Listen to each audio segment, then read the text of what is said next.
আল্লাহ রাব্বুল আলামিনের বাণী ফাইন্না মাআল উসরি ইউসরান ইন্না মাআল উসরি ইউসরা। আল্লাহ পাক বলেন, জেনে রাখো দুঃখ এবং কষ্টের সাথে রয়েছে সুযোগ আর সুবিধা, আর অসচ্ছলতার সাথে রয়েছে উদার সচ্ছলতা। জোরে কোন সুবহানাল্লাহ। কাজে ভয় পাওয়ার কারণ নাই, হতাশ হওয়ার কারণ নাই। মন আশায় বুক বেঁধে রাখো। গুনাহ করেছ, হতাশ হয়েও না। যুবকদের গুনাহ করা স্বাভাবিক। ইউনিভার্সিটির ছাত্র, কলেজের ছাত্র, প্রফেসর, শিক্ষক, অফিসার ঘুষ খেয়েছেন, জিনা করা হয়েছে, মদ খাওয়া হয়েছে, মিথ্যা কথা বলা হয়েছে। যাই কিছু করেন না কেন, ভয় পাওয়ার কারণ নাই, নিরাশ হওয়ার কোনো দরকার নাই। আল্লাহ পাক ডেকে বলেছেন, কুল ইয়া ইবাদিয়াল্লাযীনা আসরাফু আলা আনফুসিহিম লা তাকনাতু মির রাহমাতিল্লাহ। আরে আমার আল্লাহর মতো এত ভালো আর কেউ আছে? এত দরদ আর কারো আছে? আমার আল্লাহ বলেন, ও নবী আপনি শুনায় দেন, হে আল্লাহর বান্দারা, তোমরা যারা নিজেদের উপরে বাড়াবাড়ি করেছো, নিজেদের উপরে জুলুম করেছো, অত্যাচার করেছো, আমি আল্লাহর রহমত থেকে নিরাশ হয়ে যেও না। মানুষ যদি অপরাধ করে, বাপের সাথে অপরাধ করেছে, মায়ের সাথে অপরাধ করেছে, মা বাবা সন্তানের চাইতে এত বড় কল্যাণকামী তো আর কেউ নাই, কিন্তু মা বাবা কোনোদিন বলে না আয় আমার ছেলে তোরে মাফ করে দেই, এরকম বলে নাকি? মন চায় ছেলে যদি মাপ চাইতো, খুশি হয়ে মাফ করে দিতাম, কিন্তু কেন যে আসে না, ডাকে না যে আয় মাফ করে দেই। মা বাপ আপনাকে এত ভালোবাসে, সেই মা বাপও আপনাকে বলে না যে আয় মাফ করে দেই। আমার আল্লাহ হচ্ছেন এমন আল্লাহ, আল্লাহ রাব্বুল আলামিন ডাকেন, এ বান্দা খুন করেছিস ফিরে আয়, জিনা করেছিস ফিরে আয়, হত্যা করেছিস ফিরে আয়, চুরি করেছিস ফিরে আয়, কুফরি করেছিস ফিরে আয়, সুদ খেয়েছিস, ঘুষ খেয়েছিস, মদ খেয়েছিস ফিরে আয়। এসে আমার দরবারে চোখের পানি ফেল, আমার দরবারে কাঁদাকাটি কর। ইন্নাল্লাহা ইয়াগফিরুয যুনুবা জামিআ ইন্নাহু হুয়াল গফুরুর রহিম। আমার দরবারে চোখের পানি ফেলে কান, আমি রব্বুল আলামিন জিন্দেগীর গুনাহ মাফ করে দেব। সুবহানাল্লাহ কোন, সুবহানাল্লাহ কোন। আমার কাছে কান, চোখের পানি ফেল। আল্লাহ রাব্বুল আলামিনের কাছে বান্দার দুইটা ফোঁটা বেশি প্রিয়। একটা হলো জিহাদের ময়দানে যে রক্ত ফোঁটা দেওয়া হয়, এটা আল্লাহর কাছে প্রিয়। আর আল্লাহর ভয়তে গুনার জন্য লজ্জা করে, অনুশোচনা করে বান্দা যখন চোখের পানি ছেড়ে দেয়, আল্লাহর কাছে এটা অত্যন্ত প্রিয়। নবীজি বলেছেন, বান্দা যখন গুনার ভয়তে, আল্লাহর ভয়তে, জাহান্নামের ভয়তে অনুশোচনা করে যখন চোখ দিয়া পানি ছেড়ে দেয়, ওই চোখের পানি নাকের অর্ধেক আসতে না আসতে আল্লাহ রাব্বুল আলামিন বান্দারে মাফ করে দেন। আল্লাহ বরদাস্ত করতে পারেন না যে বান্দা কান্দু। আমার ভাইরা, আল্লাহ রহমত, এই পৃথিবীতে আল্লাহর রহমতকে 100 ভাগ করা হয়েছে। আল্লাহ রহমতের কত ভাগ? এই 100 ভাগের 1 ভাগ সারা পৃথিবীতে ছড়াই দেওয়া হয়েছে। আর 99 ভাগ কার কাছে? আল্লাহর কাছে। একটা ভাগ দুনিয়া ছড়ানো হয়েছে আদম আলাইহিস সালাম থেকে নিয়ে এই পর্যন্ত, এখান থেকে নিয়ে কিয়ামত পর্যন্ত পৃথিবীতে যত মানুষ আসবে, যত প্রাণী আসবে, তাদের মধ্যে প্রাণী জগতেও গাভী তার বাছুরকে ভালোবাসে, ঠিক কিনা? হাতি তার বাচ্চাকে ভালোবাসে, ঠিক কিনা? মুরগি তার বাচ্চাকে ভালোবাসে কিনা? প্রত্যেক মাই তার সন্তানকে ভালোবাসে মানুষের মতো। এই ভালোবাসা, স্নেহ, এই মমতা, এই করুণা, এই মহব্বত একটা ভাগ দুনিয়ায় দেওয়ার পর আপনি আর আমি যতটুকুন ভাগে পেয়েছি সেই মহব্বতে, স্ত্রীর মহব্বতে অস্থির, মায়ের মহব্বতে অস্থির, সন্তানের মহব্বতে অস্থির। এখন চিন্তা করেন, একটা ভাগ সারা পৃথিবীতে বিতরণ করার পর যেটুক পেয়েছি তাতে যদি এত মহব্বত হয়, তাহলে এর 99 ভাগ মহব্বত যে আল্লাহর কাছে জমা আছে, এই বান্দার জন্য তার কত মহব্বত, এই বান্দার জন্য কত করুণা তার, কত মহব্বত তার, কত দয়া তার। এজন্য আল্লাহ রাব্বুল আলামিন বলেছেন, নাব্বি ইবাদি আন্নি আনাল গফুরুর রহিম। ও আমার নবী, সুসংবাদ দিয়ে দাও, বান্দাদেরকে শোনায় দাও যে আমি আল্লাহ তাআলা ক্ষমাশীল আর দয়াবান। হুজুর কাঁদতেছিলেন, হযরত ওমর রাদিয়াল্লাহু তাআলা আনহু এসে দেখেন হুজুর একা কাঁদতেছে। হুজুর জিজ্ঞেস করছেন, হযরত ওমর জিজ্ঞেস করলেন, হুজুর আপনি কাঁদেন কেন একা একা? হযরত ওমর বলেন, আমি যখন প্রশ্ন করলাম নবীজি বললেন, আমার কাছে কিছু আগে জিবরাইল এসেছিলেন, জিবরাইল এসে আমাকে বললেন আল্লাহ পাক বলেছেন, হে আমার নবী, ইসলামের ভিতরে থেকে যে সমস্ত মানুষগুলি ইসলামের ভিতরে থেকে চুল আর দাড়ি পাকায় দিছে, কিয়ামতের দিন এই লোকগুলারে আমি শাস্তি দিতে আমার শরম হবে। হযরত ওমর বলেন, হুজুর উম্মতের জন্য কত বড় খোঁজ খবর এটা, আর আপনি কাঁদতেছেন। হুজুর বলেন, ওমর তুমি জানো না আমার কান্নার কারণ ভিন্ন। আমার কান্নার কারণ হলো যে আল্লাহ রাব্বুল আলামিন কিয়ামতের দিন দাড়ি চুল পাকা বান্দারে শাস্তি দিতে শরম করবেন, সেই দাড়ি চুল পাকা বান্দাগুলি আল্লাহর সাথে নাফরমানি করতে শরম করে না। আমি এই লজ্জায় কাঁদতেছি।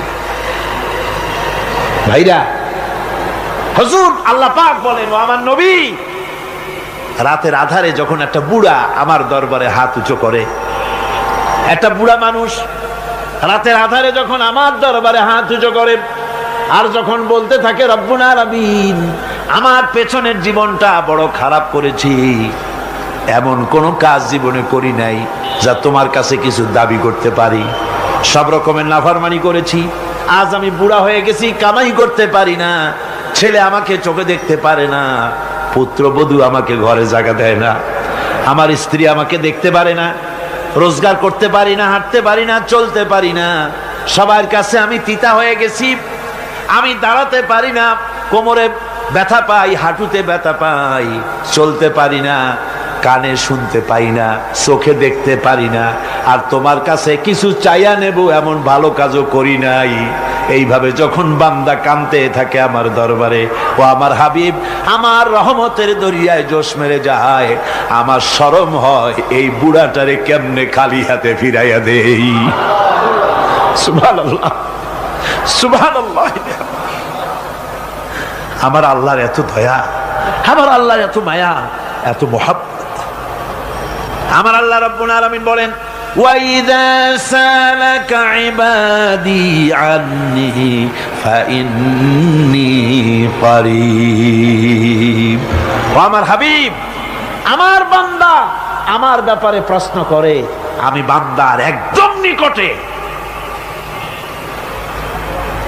কোরআন শরীফের ভিতরে যত জায়গায় রাসূলকে বলা হয়েছে সুয়ালের কথা, আপনাকে প্রশ্ন করা হয়, আল্লাহ তার জবাব কুল এই কথা বলে জবাব দিয়েছেন। যত জায়গায় সুয়াল এসেছে, যেমন কোরআনে কারীমের মধ্যে আল্লাহ পাক বলেন, ওয়ায়াসআলুনাকা আনিল মাহিদ, মেয়েদের হায়েজ সম্পর্কে জিজ্ঞাসা করা হয়, কুল হিয়া আযা, হে নবী আপনি বলুন।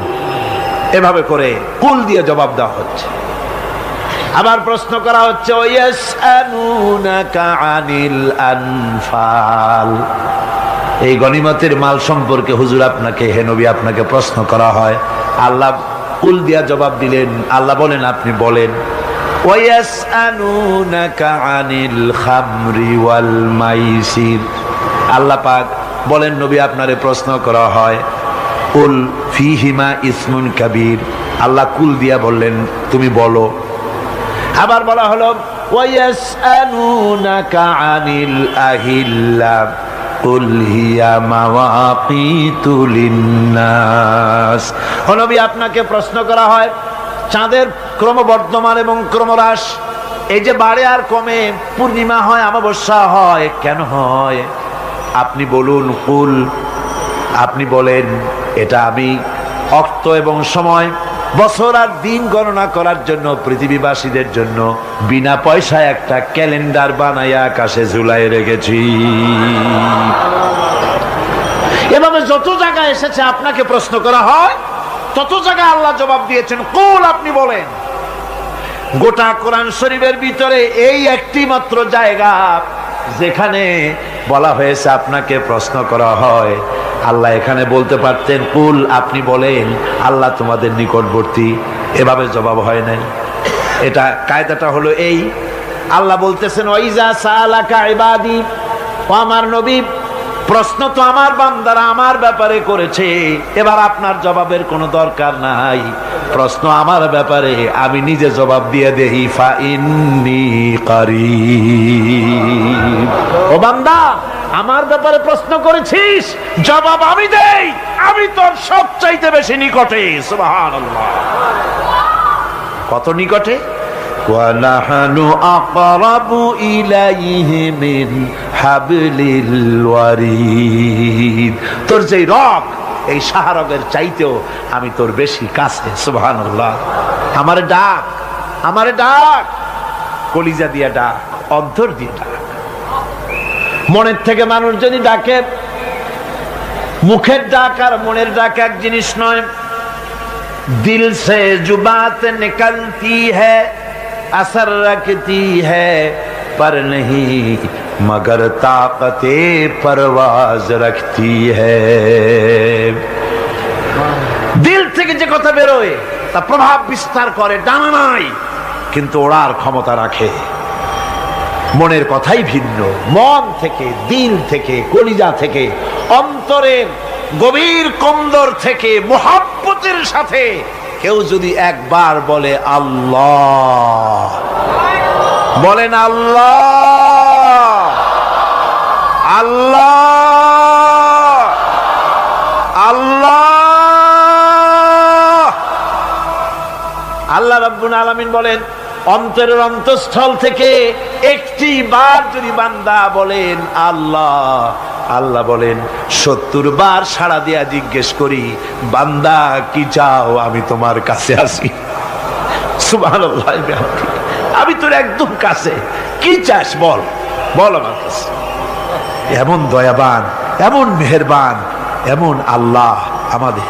সে আল্লাহ রাব্বুল আলামিন, তিনি বলছেন وقال ربكم ادعوني استجب لكم। তোমাদের রব বলেছেন আমারে ডাকো, আমি আল্লাহ ডাকের সাড়া দিয়া দেব। সুবহানাল্লাহ। কারে ডাকতে হবে? কারে ডাকতে হবে? এই বিশাল জনসমুদ্র একযোগে চিল্লা এখন কারে ডাকতে হবে? কোন পীর সাহেবকে নয়, আল্লাহর কসম কোন খাজা বাবাকে নয়, ডাকতে হবে কারে? চিল্লা এখন কারে? ওয়াকালা রাব্বুকুম উদউনি, তোমার রব তোমাকে বলতেছে আমারে ডাকো, আস্তাজিব লাকুম, আমারে ডাকবে আমি সাড়া দিয়ে দেব। সুবহানাল্লাহ। আল্লাহকে ডাকেন, কি চাই আপনার বলেন, কি চাই? আল্লাহর কাছে চান, আল্লাহ দিয়ে দিবেন। দেওয়ার জায়গা আল্লাহর কাছে চাইবেন, আল্লাহ দিবেন। দেওয়ার জায়গা, চাওয়ার জায়গা হলো সেজদায় পড়ে যাবেন। আমার ভাইয়েরা, জায়গাটা চিনায় দিলাম। মাজারে যাওয়া লাগবে না, কবরে যাওয়া লাগবে না। 2 রাকাত নামাজ পড়ে সেজদায় পড়ে গিয়া যত বিপদ আছে, মুসিবত আছে, সেজদার মধ্যে চোখের পানি ছেড়ে দেন আর কেন্দে কেন্দে জীবনের কথা বলেন। আল্লাহ রাব্বুল আলামিন আপনার আওয়াজ শুনবেন আর দোয়া কবুল করে নিবেন। কাঁদতে হবে আল্লাহর কাছে। কার কাছে? আল্লাহর কাছে। সুম্মা ইস্তাগফিরুল্লাহ, আর এরপরে সে যদি আমি আল্লাহর কাছে ক্ষমা চাই, ইয়াজিদিল্লাহ গফুরার রহিমা, সে আমি আল্লাহকে গফুর এবং রহিম হিসেবে পাবে। সুবহানাল্লাহ। আল্লাহকে গফুর এবং রহিম হিসাবে পাওয়া যাবে। সব আল্লাহকে বলতে হবে, গুনাহ মাফ চাইতে হবে। এই জন্য হুজুর সাল্লাল্লাহু আলাইহি ওয়াসাল্লাম দৈনিক 100 বার তওবা পড়তেন। কোন হাদিসে আছে 70 বার, কোন হাদিসে আছে 100 বার তওবা পড়তেন। নামাজের পরে তো প্রত্যেক নামাজই পড়তেন হুজুর, সালাম ফিরাতেন আর সাথে সাথে বলতেন আল্লাহু আকবার, আস্তাগফিরুল্লাহ, আস্তাগফিরুল্লাহ, আস্তাগফিরুল্লাহ। মনে থাকবে আপনাদের? মনে থাকবে? সালাম ফিরাইয়া কি বলবেন? না, সালাম ফিরাবার সাথে সাথে বলবেন আল্লাহু আকবার, তারপরে পড়বেন আস্তাগফিরুল্লাহ, আস্তাগফিরুল্লাহ, আস্তাগফিরুল্লাহ। তওবা পড়বেন, আল্লাহর কাছে সবসময় গুনাহ মাফ চাইতে থাকবেন, বিনীত থাকবেন। আল্লাহকে পাওয়া যাবে, তাকে রহিম হিসেবে পাওয়া যাবে। সুতরাং ঈমান বিল্লাহ, আল্লাহর প্রতি ঈমান আনলে পরে চতুর্থ নম্বরের যে উপকারটা হবে সেটা হলো হতাশায় ভুগবে না, নিরাশায় ভুগবে না, আশায় বুক বেঁধে উঠবে, ঈমান মজবুত হবে, আল্লাহর কাছে মানুষ বিনয়ী হয়ে যাবে। এবার পঞ্চম নম্বরের উপকার আমি বলছিলাম, ঈমান বিল্লাহ, আল্লাহর প্রতি ঈমান আনলে পরে অসংখ্য উপকার হয়, অসংখ্য বৈশিষ্ট্য আছে। এর 6টা উপকারের কথা আমি বলবো। কয়টা? অসংখ্য উপকারের ভিতরে প্রধান 6টি উপকারের কথা বলবো। এর বললাম কয়টা? 4টে বলেছি। এবার বলো পঞ্চম উপকারের কথা। আল্লাহর প্রতি আপনি পূর্ব পশ্চিমে কতবার মুখ ঘোরালেন, এটাই কিন্তু আপনার আসল সৎ কাজ নয়। আসল সৎ কাজ হলো আল্লাহর প্রতি ঈমান আনা। এই ঈমানের ব্যাপারে 3টা দিন আমরা পার করে দিলাম, এখনো কথা শেষ হয় নাই। আল্লাহর প্রতি ঈমান আনলে পরে যে উপকারটা হবে পঞ্চম নম্বরে, সেটা হলো কঠোর এবং কঠিন বিপদের ভিতরে বান্দার ভিতরে অবিচলতা এবং ধৈর্যের সৃষ্টি হয়ে যাবে। আলহামদুলিল্লাহ। কঠিন বিপদ মুসিবত আসলে পরে সে অবিচল থাকবে। সারা দুনিয়ার বিপদ আপদ, শত্রুতা, দুঃখ, কষ্ট, মুসিবত, জুলুম, নির্যাতন সবকিছু পাহাড়ের মতো উঁচু হয়ে তাকে ঘিরে ফেলবে, কিন্তু তাকে এক চুলও নাড়াতে পারবে না। আলহামদুলিল্লাহ। সারা পৃথিবী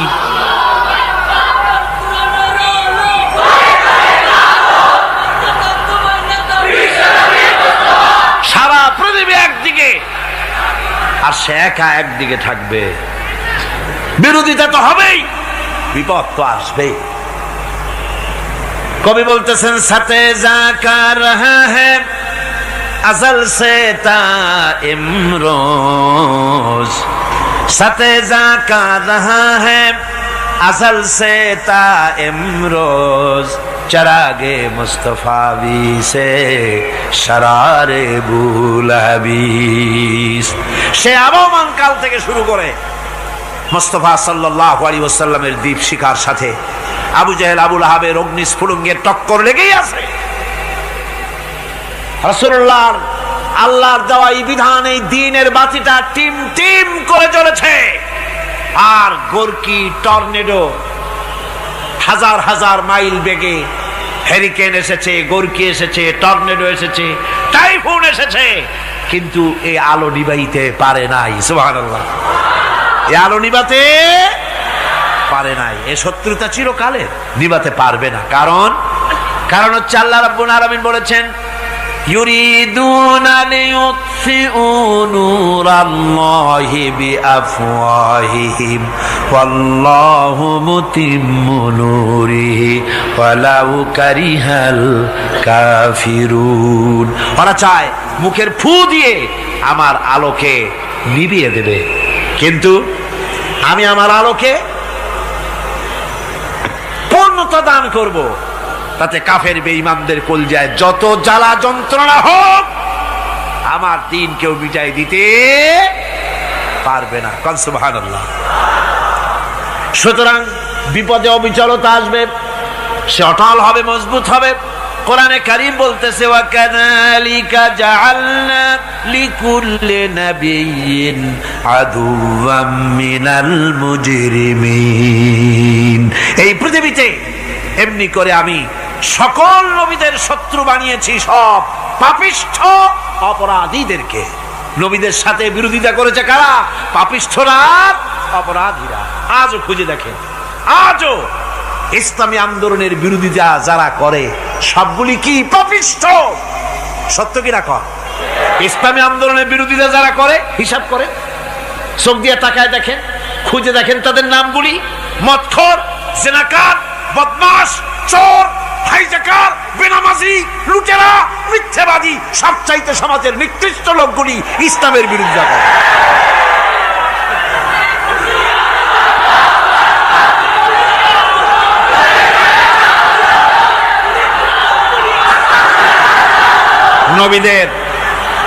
নবীদের শত্রু আল্লাহ বলেন সব যুগে নবীদের সাথে শত্রুতা করেছে পাপিষ্ঠরা। আল্লাহর কথা, কার কথা? সকল যুগে নবীদের সাথে শত্রুতা করেছে পাপিষ্ঠরা, নিকৃষ্ট ধরনের অপরাধীরা। সুতরাং নবী রাসূলদের অবস্থা যখন এই, তখন দ্বীনের দাওয়াত যারাই দেবে তাদের কিসমত এরকম হবেই। এই বাধার মোকাবেলা তাদেরও করতে হবে। এই যে বাধাটা আসে, এই যে মারে, অপরাধ কি? এই যে তারা চোর বা ডাকাত যাদের মারা হয়। আল্লাহ রাব্বুল আলামিন বলেন অপরাধ হলো ওয়ামা নাকামু মিনহুম ইল্লা আইয়ুমিনু বিল্লাহিল আজিজিল হামিদ। অপরাধ হচ্ছে ইমানদার লোকদের উপরে নির্যাতন চালিয়েছে, অন্য কোনো কারণে নয়। কারণ একটাই, তারা আল্লাহর জমিনে আল্লাহর দ্বীন প্রতিষ্ঠা করতে চেয়েছে, আর কোনো অপরাধ না। জমিন আল্লাহর, জমিন কার? এই বিশাল জনসমুদ্র গর্জে উঠুন একযোগে, বলুন জমিন কার? আইন চলবে কার? এখানেই সংঘর্ষ বেঁধেছে আবহমান কাল ধরে। মানুষ অত্যাচারিত হয়েছে, সাহাবায়ে কেরাম অত্যাচারিত হয়েছেন। বুখারী শরীফের হাদিসে এসেছে রাসূল করিম সাল্লাল্লাহু আলাইহি ওয়াসাল্লামের কাছে হযরতে খাব্বাব গিয়ে উপস্থিত হয়েছিলেন। হযরতে খাব্বাব বলেন, হাদিসটা এভাবে লেখা হয়েছে বুখারীতে, ওয়ান খাব্বাব বিন আরিদ রাদিয়াল্লাহু তাআলা আনহু قال شكونا إلى رسول الله صلى الله عليه وسلم وهو متوسد بردة له في ظل الكعبة। রাসূলুল্লাহর কাছে গেলাম, কাবা শরীফের কাছে গিয়া দেখি নবীজি একটা চাদর গায়ে দিয়ে তিনি আরাম ফরমাচ্ছিলেন কাবা শরীফের ছায়ায়। সেখানে গিয়ে বললাম, আলা তাস্তানসিরু লানা আলা তাদউ লানা ইয়া রাসূলুল্লাহ, হে আল্লাহর রাসূল, আপনি কি আমাদের জন্য আল্লাহর কাছে দোয়া চাইবেন না? আপনি কি আল্লাহর কাছে আমাদের জন্য সাহায্য চাইবেন না? আমাদের লোকগুলিকে, মুসলমানগুলিকে মারতে মারতে তো শেষ করে ফেলে দিল। তারা আমাদের সুমাইয়াকে মারলো, আমাদের খাব্বাবকে উটের সাথে পায়ের দড়ি লাগায় টানলো, আমাদের খোবায়েবকে তারা আগুনের উপরে চিৎ করে শোয়ায় রাখলো, না খায় রাখতেছে, মারতেছে। কষ্টে তো শেষ হয়ে গেলাম, হুজুর আপনি কি আমাদের জন্য দোয়া করবেন না? হাদিস শরীফে এসেছে নবীজি উঠে বসলেন সোজা হয়ে। নবীজি বলেন, ও আমার সাহাবী, ও খাব্বাব শোনো, তোমাদের আগে এই পৃথিবীতে যারা দ্বীনের দাওয়াত দিতে এসেছিলেন তাদেরকে সমকালীন রাষ্ট্রশক্তি, সমাজ শক্তি তাদেরকে ধরত। ফায়ু খাজুর রাজুলো, তাদেরকে তারা ধরত। ফায়ুহফারু লাহু ফিল আরদ, আর তার জন্য জমিনের ভিতরে কবর বানাইতো। ওই কবর ফায়ু জালু ফিহা, ওই কবরের ভিতরে তাকে কোমর পর্যন্ত গেড়ে দিত। সুম্মা ইউতা বিল মানসার, এরপরে করাত আনতো। ফায়ুদাউ আলা রাসিহি, এরপরে ওই করাত তার মাথার উপরে রাখতো। ফায়ুজালু নিসফাইন, এরপরে করাত দিয়া চিরে জীবিত মানুষটারে দ্বিখণ্ডিত করে ফেলে দিত। মা ইয়াসুদ্দুহু যালিকা আন দীনিহি, ও আমার খাব্বাব, এত কষ্ট দেওয়ার পরেও সেই যুগের কোন মুসলমানকে, দ্বীনের দায়ীদেরকে আল্লাহর দ্বীন থেকে এক চুলো তারা সরাই দিতে পারে নাই, এক চুলো সরাতে পারে নাই। ওয়াল্লাহি, ও খাব্বাব, আমি আমার আল্লাহর নামে কসম করে বলছি, লা ইউতাম্মান্নাল্লাহু হাযাল আমরা হাত্তা ইয়াসিরা আর-রাকিবু মিন সানা ইলা হাযরামাউত। আমি কসম করে বলি, আল্লাহ রাব্বুল আলামিনের এই সানা থেকে হাজারামাউত পর্যন্ত লোকেরা যাতায়াত করবে, সুন্দরী রমণীরা গমন করবে, সদাগরেরা যাতায়াত করবে, টাকা নিয়া পয়সা নিয়া যাতায়াত করবে। তাদের মনের মধ্যে লুটের ভয়, টাকার ভয়, চুরির ভয়, ডাকাতির ভয়, জেনার ভয়, হত্যার ভয়, ধর্ষণের ভয়, কোনো ভয় থাকবে না। লা ইয়াখাফু ইল্লাল্লাহ, আল্লাহ ছাড়া কোনো ভয় থাকবে না। এমন একটা সমাজ, এমন একটা সময় আসবে। ওয়ালাকিন্নাকুম তাস্তাজিলুন, অথচ খুব তাড়াহুড়ো তোমরা করতেছো। তাড়াহুড়ো করো না, সময় আসবে ইনশাআল্লাহ। আমার ভাইয়েরা, আমার বন্ধুগণ, কঠিন বিপদে অবিচলতা এবং ধৈর্যের দৃষ্টান্ত রেখে গেছেন আম্বিয়া আলাইহিমুস সালাম। সুবহানাল্লাহ। কঠিন বিপদে অবিচলতা, দৃঢ়তা, ধৈর্য কারে বলে, তার দৃষ্টান্ত কারা রেখেছেন? আম্বিয়া আলাইহিমুস সালাম। ওনারাই আমাদের আদর্শ, নবীরাই আদর্শ। সাহাবায়ে কেরাম রিদওয়ানুল্লাহ তাআলা আলাইহিম আজমাইন আমাদের আদর্শ। ভাইরা আমার, মুসা আলাইহিস সালামকে ফেরাউন যখন ঘিরে ফেলে দিল, কোরআনের সব কথা গল্প গুজবার ইতিহাসের জন্য লেখা হয় নাই। কোরআনের মধ্যে যা লেখা হয়েছে সব বান্দাদের উপদেশের জন্য, যাতে করে লোকেরা চিরটা কাল এর থেকে উপদেশ নিয়ে নিজেদের তৈরি করতে পারে। জোরে বলেন সুবহানাল্লাহ। মুসা আলাইহিস সালামের কথা আল্লাহ বলেন, ফেরাউন তাকে ঘিরে ফেলে দিল, পালাবার রাস্তা নাই। ফালাম্মা تراءى الجمعان قال أصحاب موسى إنا لمدركون। মুসা আলাইহিস সালামের উম্মতেরা বললেন, হে মুসা, পাকড়াও হয়ে গেছি, পালাবার রাস্তা নাই। তিন দিক থেকে আমাদেরকে ঘেরাও করেছে ফেরাউনের শক্তি। সামনে কি? দরিয়া, আর তিন দিকে কি? ঘেরাও আন্দোলন। পালাবার পথ নেই, পালাবার পথ নাই। সারাশি আক্রমণ, ঘেরাও আন্দোলন। এই যে ঘেরাও টেরাও তো আজকে নতুন নাই, ঘেরাও আসছে অনেক আগের থেকে। আসলে কথা বুঝতে পেরেছে? মাইক না থাকলে আমি কি করবো কোন? আজকে এরকম হচ্ছে কেন? আগামীকাল ঠিক হবে ইনশাআল্লাহ, রাগ করেন না। গান হচ্ছে, বসেন বসেন। শয়তান ঢুকছে মাইকের মধ্যে। অনেক সময় হয় কি, মাইকের হাই পাওয়ারের যে মেশিন আছে, এর ভিতরে ইথার থেকে রেডিওর ওই গানগুলি ওর মধ্যে ঢুকে পড়ে। কথা বুঝতে পেরেছেন? এই জন্য শয়তান তো আর বসে থাকে না, ওরও তো কিছু করার আছে। ধৈর্য ধরেন, ধৈর্য ধরেন। কালকে অপারেটরদেরকে মাওলানা শামসুদ্দিন সাহেবের কাছে অনুরোধ করব, অপারেটর একটু ভালো করে হেদায়েত করে দেবেন মাইকে। আজকে আমার নিজেরও কষ্ট হচ্ছে, আমিও বুঝতে পারছি না যে আমার কথাগুলি কি আওয়াজে বেরোচ্ছে, যার জন্য আমাকে বেশি চিল্লাইতে হচ্ছে।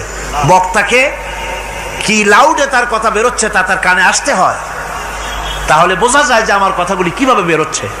এটা এই অবস্থায় সিচুয়েশন আজকে নাই, এবং লোকেরাও মাইকের ব্যাপারে আজকে অভিযোগ করেছে, যা বিগত 16 বছরে করে নাই। সেটের ব্যাপারে কোথাও কোনো অসুবিধা হয়েছে? মাইকটা ভালো, এবং মাইক যারা দেন প্রতি বছর খেদমত করে, আল্লাহ তাদের প্রতি রহম করুন। সবাই বলেন আমিন। এদেরকে রাগ করে পথে পাই আবার মারধর করেন না। সিলেটের যে তাফসির মাহফিল হয়, বিগত 19 বছর তাফসির করেছি একটানা, এবার 20 বছর পুরো হবে ইনশাআল্লাহ। সিলেটে একটানা 20 বছর তাফসির করতেছি সেখানে। তো মাইক, যে একটা লোক বিনা পয়সায় মাইক দেয়, মাইকের ভাড়া সে নেয় না। তাফসিরের মাহফিলের মাইকের ভাড়া নেয় না। যে বছর এরশাদ সরকার আমাকে প্লেন থেকে নামতে দিল না, আপনাদের মনে আছে? সিলেট থেকে ফিরাই দিল। এই খবরটা মাইকম্যান যখন শুনেছে যে আমাকে নামতে দেয় নাই, ফিরাই দেওয়া হয়েছে, সাথে সাথে স্ট্রোক করেছে, হার্ট ফেল করে দুনিয়া থেকে বিদায় হয়ে গিয়েছে। সিলেটে তাফসির হতে পারবে না, এই কথা সে বরদাস্ত করতে পারে না। আমি কেঁদেছি আর দোয়া করেছি, আল্লাহ, কোরআনের মহব্বতে লোকটার এই অবস্থা হলো, তোমার জান্নাত তুমি দয়া করে তাকে দান করে দিও। কাজে কোনো ব্যবসায়ী চায় না যে তার ব্যবসাটা খারাপ হোক, লোকেরা মন্দ বলুক।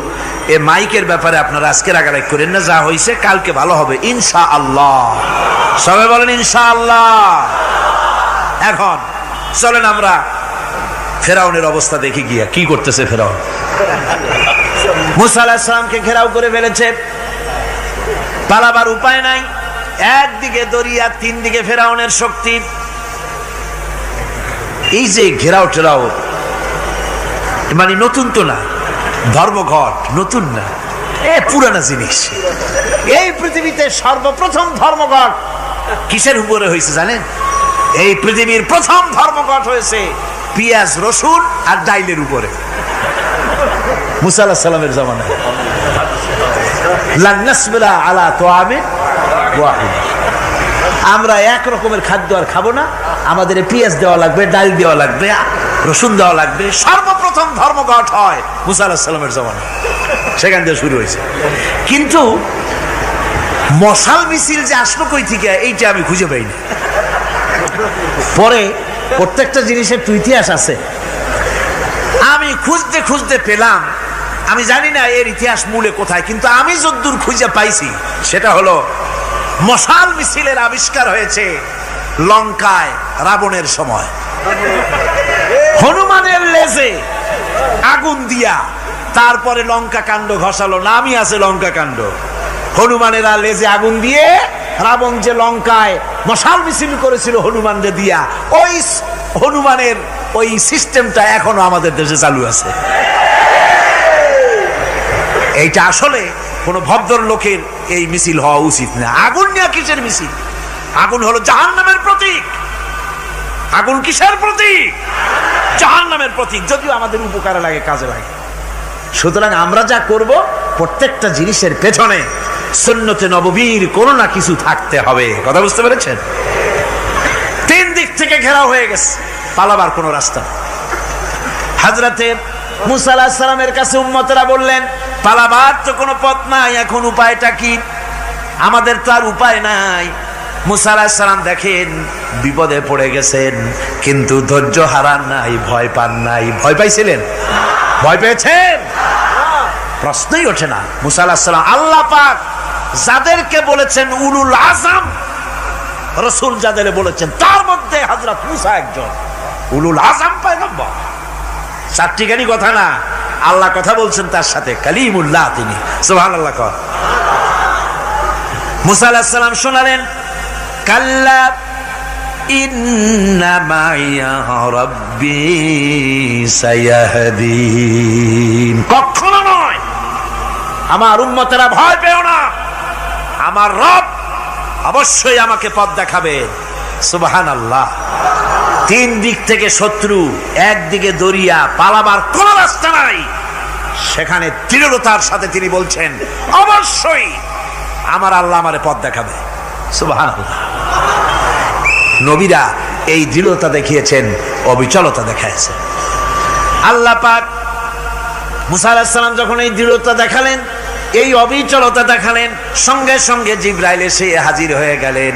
আল্লাহ পাক বলেন, ফাআওহাইনা ইলা মূসা আন আদরিব বিআসাকাল বাহরা ফানফালাকা ফাকানা কুল্লু ফিরকিন কাত্তাউদিল আযীম।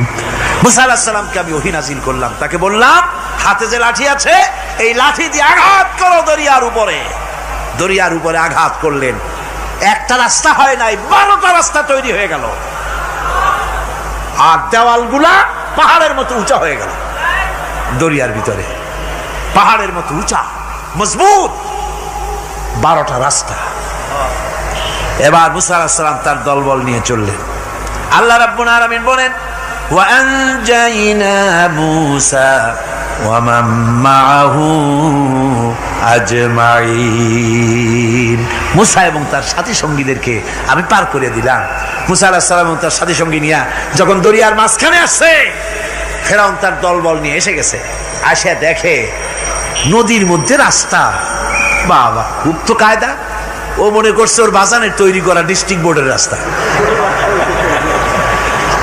ওর লোকজন নিয়ে নেমে গেছে দরিয়ার ভিতরে, ও আসছে মাঝখানে, মুসা আলাইহিস সালাম চলে গেছেন ওপার, দরিয়া পার।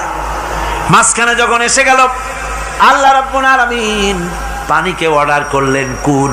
আল্লাহর তো বটন টেপা লাগে না, মুখ দিয়া কোনো হুকুম করা লাগে না, শুধু বলেন কুন। যে ব্যাপারে কুন বলেন ফায়াকুন, সাথে সাথে হয়ে যায়। আল্লাহ বললেন কুন, আর অমনি রাস্তা বন্ধ হয়ে গেল।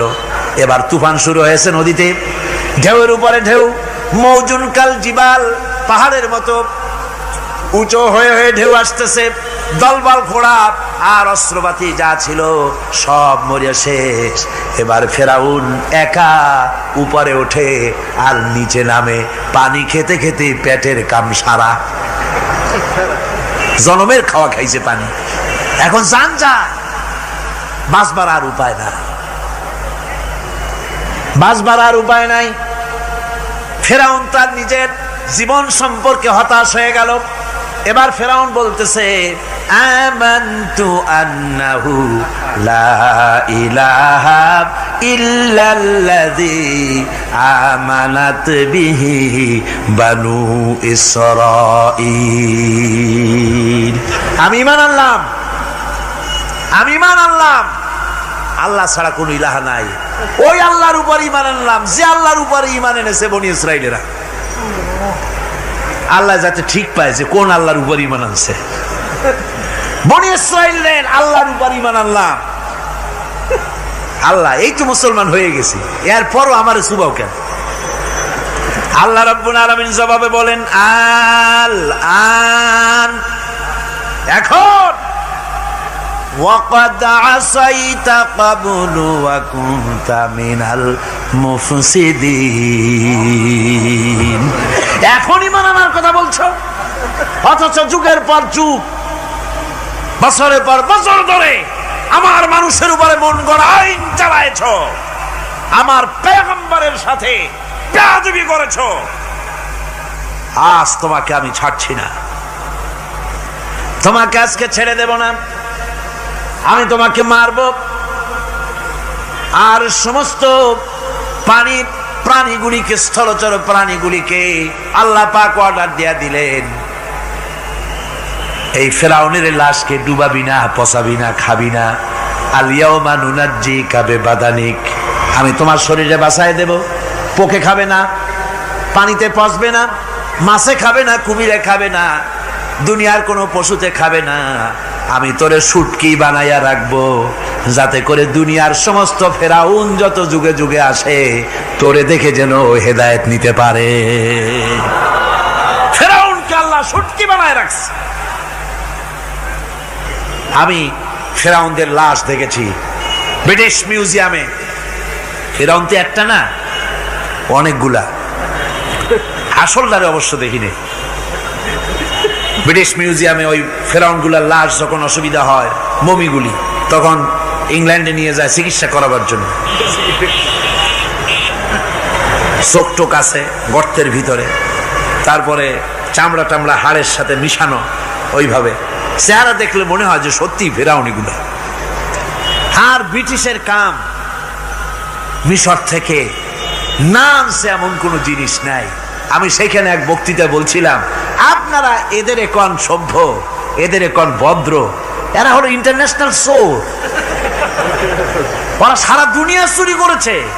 লন্ডনে বক্তৃতা করেছি, সারাটা দুনিয়া চুরি করছে, আমাদের দেশকে শোষণ করেছে। এই বিশাল ভূভাগকে শোষণ করে ইংল্যান্ডের দ্বীপটাকে তারা সাজাইছে। তারা ময়ূর সিংহাসনের, শাহজাহানের ময়ূর সিংহাসনের ময়ূরের বাম চোখে কোহিনূর মণি লাগাইছিলেন। শাহজাহান ময়ূরের ডান চোখে কোহিনূর মণি লাগায় নাই। কোহিনূর মণির অনেক দাম, আমি দেখে এসেছি মণি। এখন সেটা কুইন এলিজাবেথের মুকুটে শোভা পাচ্ছে।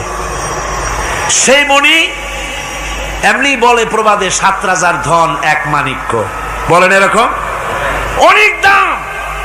শাহজাহান দেখালেন, আমি মুসলমান, আমার কাছে এটার দাম নাই, এই জন্য ময়ূরের ডান চোখে লাগালাম না, বাম চোখে লাগাই দিলাম। এইটারে চুরি করছে।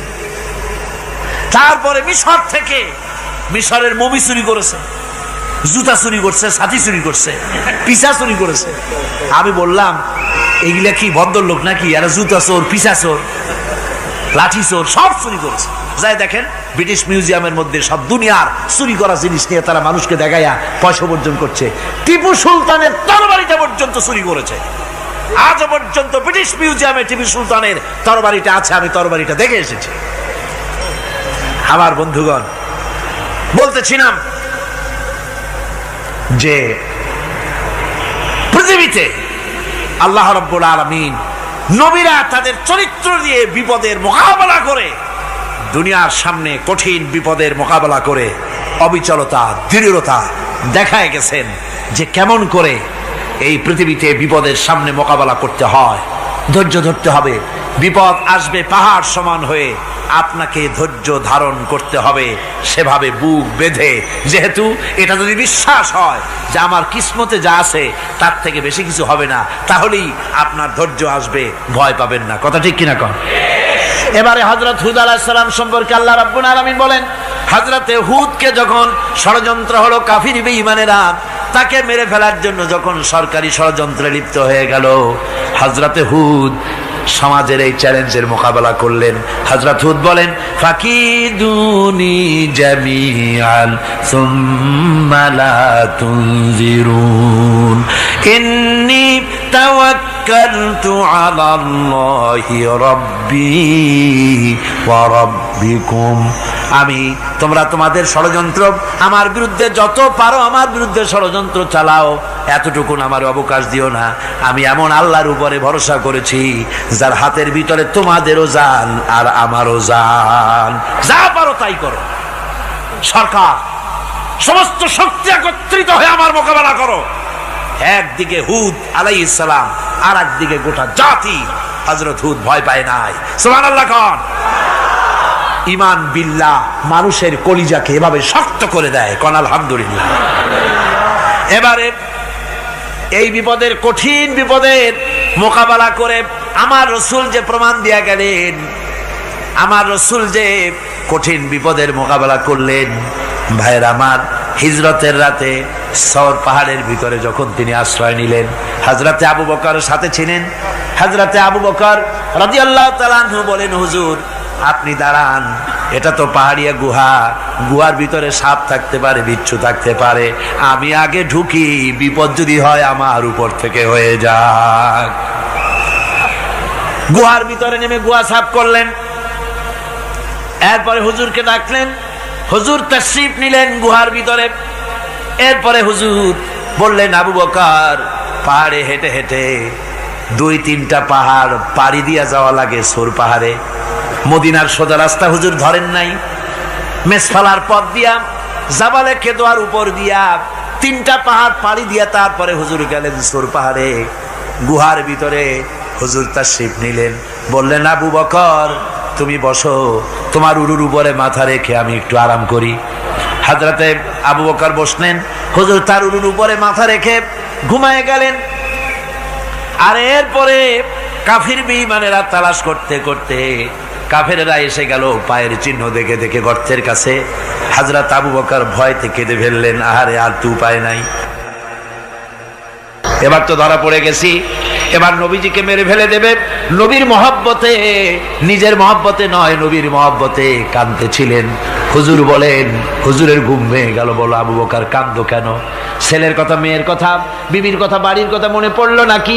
হযরত আবু বকর বলেন, ইয়া রাসূলুল্লাহ, আল্লাহর কসম করে বলি, যেদিন ঈমান এনেছি এই কলিজার ভিতরে মা বাপ, স্ত্রী, পুত্র, পরিজন, এমনকি আমার নিজের জীবনের চাইতে আপনারে বেশি ভালোবাসি। তা কাঁদো কেন? কাঁদো কেন? হযরত আবু বকর বলেন, হুজুর ধরা পড়ে গেছি, কাফেররা এসে গেছে গর্তের কাছে, তাকালি আমাদের দেখতে পাবে, আমরা তো মাইনরিটি, ওরা তো মেজরিটি, আমরা তো ধরি মারি ফেলাই দেবে, আপনাকে মেরে ফেলে দেবে, এই জন্য কাঁদি। আল্লাহ রাব্বুল আলামিন, হুজুর তখন কি দৃঢ়তা, কি অবিচলতা, কি ধৈর্যের পাহাড় সম মনোবৃত্তি তখন দেখালেন। আল্লাহ কোরআন শরীফে চিরকাল যাতে মানুষেরা হেদায়েত নিতে পারে সেজন্য হুজুরের কথা উঠায় দিলেন কোরআনে। আল্লাহ পাক বলেন, ইযহুমা ফিল গার ইয ইয়াকুলু লিসাহিবিহি লা তাহজান ইন্নাল্লাহা মা'ানা।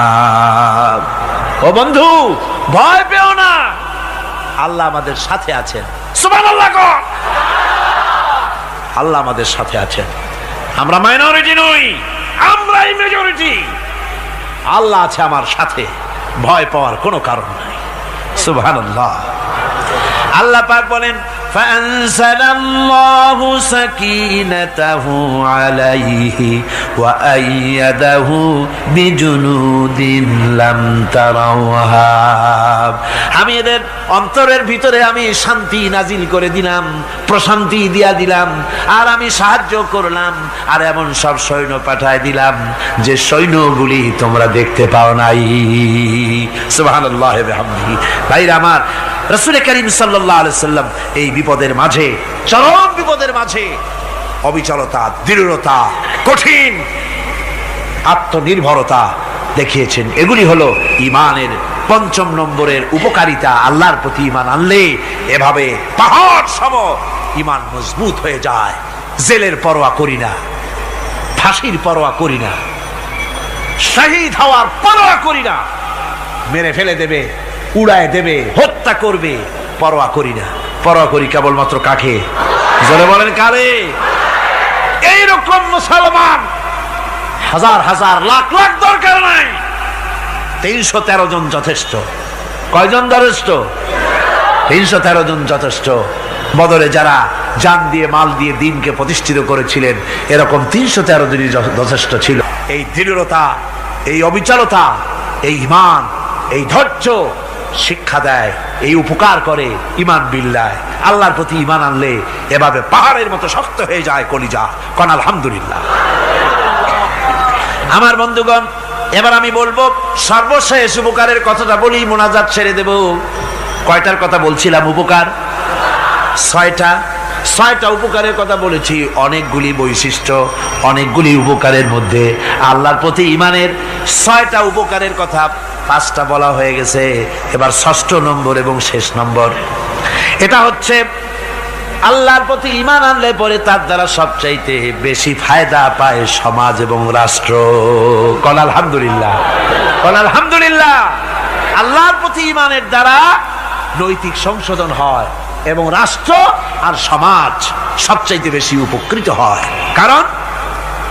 কারণ হলো ঈমানদার ব্যক্তি আল্লাহর প্রতি যে ঈমান এনেছে, তার মনের মধ্যে ধারণা এটা হয়, আমার কোনো কাজ তো গোপন থাকে না। ইন্নাল্লাহা লা ইয়াখফা আলাইহি শাইউন ফিল আরদি ওয়ালা ফিস সামা। আল্লাহর কাছে গোপন বলতে কিছু নাই, আকাশেও নাই, জমিনেও নাই, কোনো কিছু গোপন নাই। সুতরাং আমি যা করি সব আল্লাহ দেখেন এবং শোনেন। এমনকি মানুষ যে কল্পনা করে, সে কল্পনাও আল্লাহ টের পায় না, নাকি? টের পায় কিনা? ওয়াইন তুবদু মিন আনফুসিকুম আও তুখফুহু ইউহাসিবুকুম বিহিল্লাহ। মনের ভিতরে যে কল্পনা করো, আল্লাহ পাক বলেন এই কল্পনারও হিসাব আমি রব্বুল আলামিন তোমার কাছ থেকে নেব। ফায়ুআযযিবু মান ইয়াশাউ, যারে খুশি শাস্তি দেব, আর যারে খুশি আমি মাফ করে দেব। জোরে বলেন সুবহানাল্লাহ। ফায়াগফিরু লিমান ইয়াশা ওয়া ইউআযযিবু মান ইয়াশা, যারে খুশি মাফ করব, যারে খুশি শাস্তি দেব, কল্পনারও হিসাব নেব। এই কথা মুমিনের যদি জানা থাকে, তাহলে আর তার কোনো চিন্তা থাকে না, তার নৈতিক চরিত্র ভালো হয়ে যায়। কোন সুবহানাল্লাহ। আমার বন্ধুগণ, ঈমানদার লোক, আল্লাহর প্রতি ঈমান আসলে পরে সমাজ উপকৃত হয়, রাষ্ট্র উপকৃত হয়ে যায়। যেহেতু বান্দা জানে আমি দায়িত্বহীন কোনো কথা বলতে পারবো না, দায়িত্বহীন কোনো কাজ করতে পারবো না। আল্লাহ পাক বলেছেন, মা ইয়ালফিযু মিন কাউলিন ইল্লা লাদাইহি রাকীবুন আতীদ। বান্দা এমন কোনো কথা বলে না যে কথা আমার ফেরেশতারা রেকর্ড করে না রাখে। কাজী মুমিন ব্যক্তি আল্লাহর ভয়তে দায়িত্বহীন কথা বলবে না। নির্বাচন আসতে পরে রাস্তা সোনা দিয়ে বান্দায় দেব, এই করব সেই করব, না খাইয়া কেউ মরবেন না। আসে না নির্বাচনের সময় সারাগালি বদনারা মঞ্চে দাঁড়িয়ে কত বড় বক্তৃতা করে, ভাইয়ের আমার, বোনের আমার, এবার আমার বোতল মার্কা বাক্স, আপনারা আমাকে ভোট দিয়ে দেশ এবং জাতির আরেকবার 12:30 বাজাইবার সুযোগ দিন। এবার ক্ষমতায় গেলে কেউ না খাইয়া মরবেন না, কিন্তু কি খাইয়া মরবে তাও বলেন। এর মারফতি অর্থ হচ্ছে এই, ওরা যদি ক্ষমতায় যেতে পারে তাহলে বিষ খাইয়া হোক, গুলি খাইয়া হোক, কিছু না কিছু খেয়ে মরতে হবে। একেবারে খালি পেটে মরলে গ্যাস্ট্রিক হওয়ার সম্ভাবনা আছে। ঈমান বিল্লাহ যদি না থাকে, আল্লাহর ভয় যদি না থাকে, তাহলে দায়িত্বহীন কথা বলে। আর আল্লাহর ভয় যদি থাকে, তাহলে নৈতিকতার সংশোধন হয়ে যায়, দায়িত্বপূর্ণ কথা বলে, মানুষকে ফাঁকি দেয় না। আমার বন্ধুগণ, আল্লাহ রাব্বুল আলামিন তার বান্দা যারা আল্লাহকে ভয় করে, সে ভয় করা বান্দাগুলির মনের মধ্যে এই চিন্তা এসে যায়, আমি যেখানে থাকি না কেন আল্লাহ আমাকে দেখতেছেন, শুনতেছেন। রাতে হোক দিনে হোক, যেখানে আছি আল্লাহ আমারে দেখতেছেন।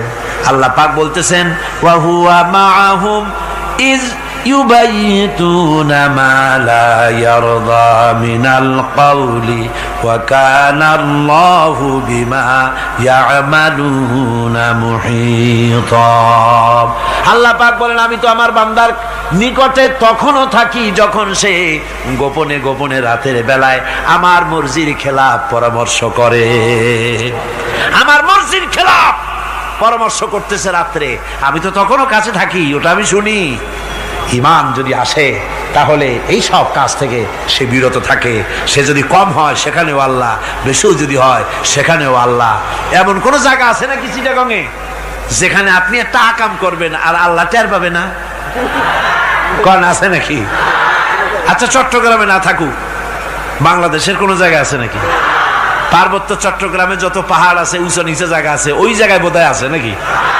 সারা পৃথিবীতে আছে কোথাও? আল্লাহকে ফাঁকি দেওয়ার জায়গা কোথাও?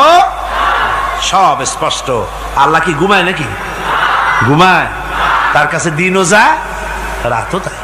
সমানে তিনি দেখতে পান, শুনতে পান, সবকিছু দেখতে পান, সবকিছু শুনতে পান। তাকে ফাঁকি দেওয়ার কোনো উপায় না।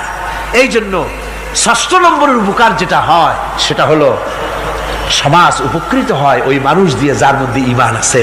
হযরত ওমর রাদিয়াল্লাহু তাআলা আনহু রাতের আধারে, শেষ রাত্রে ঘুরতেছিলেন, দেখেন এক বাড়িতে কথা হচ্ছে, কথাবার্তার আওয়াজ পাওয়া যায়। মনে করলেন কোনো অসুখ বিসুখ নাকি। ঘরে গিয়ে কান পাচ্ছেন দেওয়ালের সাথে, শুনতে পাচ্ছেন ভিতরে বুড়ি মা তার মেয়েকে বলছে, এই মেয়ে ওঠ, উটের দুধ দোয়াই নিয়ে আসছি, এর মধ্যে পানি মিশা, তারপর সকালে বাজারে নিয়ে যা। মেয়ে বলছে, মা এই কামটা আমি পারবো না। কেন পারবি না? হযরত ওমর ফরমান জারি করেছেন, দুধে পানি মিশাতে নিষেধ করেছে, কাজে এই কাজটা আমি পারবো না। আরে বেটি, আমিরুল মুমিনিন দেখ এখন কোথায় যায়, ঘুমায় আছে। সে কি দেখতেছে নাকি যে পানি মিশাই না কি মিশাই? মেয়ে বলতেছে, মা আমিরুল মুমিনিনকে ফাঁকি দেওয়া যেতে পারে, তার পুলিশ বাহিনীকে ফাঁকি দেওয়া যেতে পারে, কিন্তু আল্লাহ রাব্বুল আলামিনের চোখকে ফাঁকি দেওয়া যাবে না। হযরত ওমর এই কথা শুনে বাড়ি চলে গেলেন, আর নিজের ছেলেকে ডেকে বললেন, ছেলে আমার, অমুক জায়গায় একটা বাড়ি আছে, সেখানে একটা যুবতী মেয়ে আছে, ওই মেয়েটার বিয়ে হয়েছে কিনা শোনো, যদি বিবাহ না হয়ে থাকে তুমি তোমার নিজের বিয়ের প্রস্তাব দাও। আমিরুল মুমিনিন এই মেয়েটা সুন্দরী কেমন, স্বাস্থ্য কেমন, কিছুই দেখলেন না, দেখলেন তাকওয়া। কি দেখলেন? আল্লাহর ভয়। আল্লাহর ভয় যখন একটা জাতির মধ্যে আসে, পুলিশ লাগে না, পুলিশের কাজ কমে যায়।